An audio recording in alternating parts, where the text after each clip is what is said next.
स्वागत है आप सभी का एनएमएफ न्यूज पर। मैं हूं आपके साथ रोहित।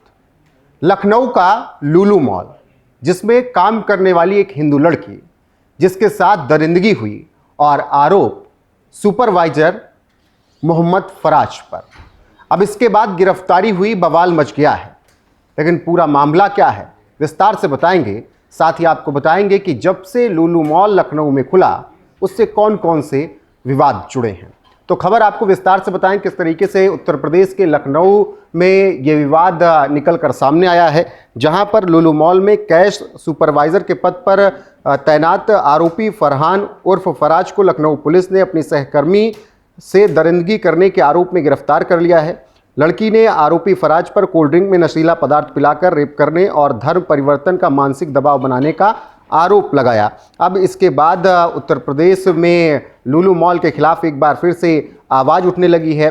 आरोप में कहा गया कि फरहान अपने घर ले गया और वहां पर कोल्ड ड्रिंक में नशीला पदार्थ मिलाकर दुष्कर्म किया। वहीं एफआईआर की कॉपी में बताया गया कि एक होटल में ये सब कुछ हुआ है और आज से नहीं, लुलु मॉल जब से शुरू हुआ उसके बाद से ही लगातार विवादों में रहा है और ये नया विवाद उसके साथ जुड़ा है, जिसके बाद अब लुलु मॉल पर कार्रवाई करने तक की बात कही जा रही है।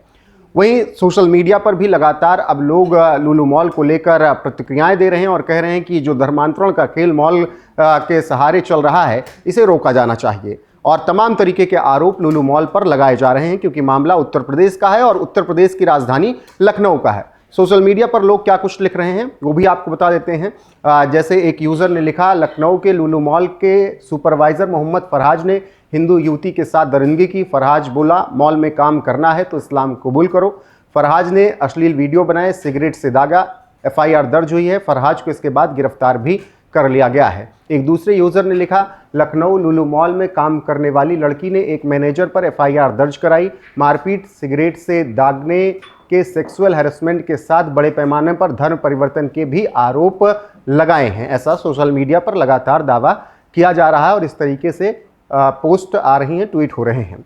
एक और यूज़र लिखते हैं, लखनऊ के लुलु मॉल के सुपरवाइजर मोहम्मद फराज ने हिंदू लड़की के साथ गलत काम किया और उसने कहा कि इस्लाम कबूल करो तभी काम करना होगा। धर्म परिवर्तन कराने वाले सिंडिकेट के एक्टिव होने की संभावना लुलु मॉल में है और इस पर कार्रवाई होनी चाहिए, जांच होनी चाहिए। तो सोशल मीडिया पर इस केस के सामने आने के बाद बवाल मचा हुआ है और इस तरीके से लोग तरह तरह के कमेंट कर रहे हैं। वहीं अगर बात करें लुलु मॉल को लेकर कि जो ये पूरा मामला अब निकल कर सामने आया है उसमें और क्या कुछ हुआ है, तो आपको बता दें कि लुलु मॉल का इतिहास ही ऐसा रहा है कि लगातार उस पर आरोप लगते रहे हैं। जुलाई 2022 में नमाज विवाद हुआ। 10 जुलाई 2022 को मॉल का उद्घाटन होता है। 13 जुलाई को यानी 3 दिन के अंदर ही 13 जुलाई 2022 को मॉल के अंदर कुछ लोगों द्वारा नमाज पढ़ने का वीडियो सोशल मीडिया पर वायरल हुआ, जिस पर खूब हंगामा हुआ और इस पर खूब बवाल मचा था और इस पर नाराज़गी कई लोगों ने जताई थी कि इस तरीके से कैसे हो सकता है। और इसके अलावा भी विवाद हुए और इन्हीं विवादों में कुछ दिन बाद एक और विवाद निकल कर आया। सितंबर 2022 में, मतलब जिस साल उद्घाटन हुआ उसी के कुछ महीने बाद एक महिला मॉल के अंदर नमाज पढ़ती दिखी। इस घटना से फिर विवाद हुआ। हालांकि यह मामला पहले वाले नमाज विवाद से ही जुड़ा हुआ माना गया और कहा गया कि हो सकता है कि उसी वक्त का वीडियो हो। अक्टूबर 2022 में भ्रामक प्रचार का आरोप लखनऊ के लुलु मॉल पर लगा और इस बार लुलु मॉल पर भ्रामक प्रचार का आरोप लगा था। मॉल ने मिडनाइट सेल में 50% छूट का प्रचार किया था, लेकिन ग्राहकों का दावा था कि छूट केवल चुनिंदा वस्तुओं पर थी। अब इसके बाद बवाल मच गया था, ग्राहक नाराज हो गए थे, उन्होंने हंगामा किया और एक महिला ने मॉल कर्मचारी पर अभद्रता का आरोप भी अक्टूबर 2022 में लगाया था जब ये बवाल हुआ था। ये विवाद मॉल की प्रचार रणनीति और ग्राहक विश्वास से जुड़ा हुआ था, जिसको लेकर कई दिनों तक बवाल चलता रहा और लुलु मॉल पर सवाल उठते रहे। फिर आया अप्रैल 2024। इस बार लुलु मॉल पर ऐसा आरोप लगा जो कि शायद कोई भी कंपनी या कोई भी आउटलेट नहीं चाहता कि उस पर ऐसे आरोप लगे। लुलु मॉल के फालूदा नेशन आउटलेट पर कीड़ों के साथ केसर पिस्ता फालूदा आइसक्रीम परोसने का आरोप लगा। ये विवाद बहुत बड़ा था क्योंकि ये लोगों की सुरक्षा से जुड़ा हुआ मामला था, उनकी हेल्थ से जुड़ा हुआ मामला था। खाद्य सुरक्षा और औषधि प्रशासन विभाग ने इसके बाद जांच की और निरीक्षण के दौरान कई अनियमितताएं पाई गई थी और मॉल को नोटिस और चेतावनी जारी की गई थी और छोड़ दिया गया था और बताया गया था कि आगे ऐसी गलती नहीं होनी चाहिए। तो ये अप्रैल 2024 में ये विवाद हुआ और अब फिर अप्रैल 2025 में भी ये बड़ा विवाद निकलकर सामने आया है। यौन उत्पीड़न और धर्मांतरण के आरोप लुलु मॉल पर लग रहे हैं। एक महिला कर्मचारी ने मॉल के एक मैनेजर पर मारपीट, यौन उत्पीड़न के गंभीर आरोप लगाए। इस मामले में एफआईआर दर्ज की गई है। तो आप समझ सकते हैं कि किस तरीके से ये बड़ा बवाल इस वक्त लुलु मॉल को लेकर हो रहा है और महिला कर्मचारी ने जिस तरीके से शिकायत दर्ज कराई उसके बाद एफआईआर की कॉपी भी सामने आ चुकी है और एफआईआर में बाकायदा बताया गया कि किस तरीके से लड़की को होटल ले जाया गया। हालांकि कई जगह पर दावा किया जा रहा है कि घर ले गया मोहम्मद फराज और उसके बाद इस तरीके की दरिंदगी उसके साथ की, लेकिन एफआईआर में जो है वही पुष्टि है अभी तक कि लखनऊ के एक होटल में लड़की को ले जाता है, वहाँ पर वो उसके साथ नशीली दवा मिलाकर उसको कुछ पिलाता है और फिर उसके साथ दरिंदगी करता है, वीडियो बनाता है और जब लड़की को होश आता है तो उसे पता चलता है कि उसके साथ क्या कुछ हुआ है और जब वो इस पर विरोध जताती है तो फिर वीडियो दिखाकर कहा जाता है कि अगर तुमने विरोध किया तो सोशल मीडिया पर ये वीडियो वायरल कर दिया जाएगा। वहीं कई रिपोर्ट्स में ये कहा जा रहा है कि मोहम्मद फराज ने ये दबाव बनाया कि अगर काम करना है तो इस्लाम कबूल करो और इस वजह से अब धर्मांतरण को लेकर भी सवाल उठ रहे हैं कि क्या लुलु मॉल में ऐसा कुछ चल रहा है। हालांकि अभी आरोप हैं और आरोपों की जांच हो रही है। वहीं अगर बात करें कि इससे पहले उत्तर प्रदेश में धर्मांतरण के रैकेट का भी एक बड़ा खुलासा हो रहा है और उससे भी जोड़कर लोग देख रहे हैं कि कहीं ये सब उसी गैंग से तो मिले हुए नहीं हैं, क्योंकि अभी जिस तरीके से झांगुर बाबा वाला मामला आया उसने भी उत्तर प्रदेश में बवाल खड़ा किया हुआ है और लगातार जांच हो रही है। तो फिलहाल लुलु मॉल जो कि 2022 में खुलता है और 2025 यानी पिछले 3 साल में उस पर ऐसे ऐसे आरोप लगे हैं कि लगातार लुलु मॉल विवादों में रहा है और तमाम वीडियो भी वहां से वायरल होती रही हैं जिस पर विवाद होता रहा।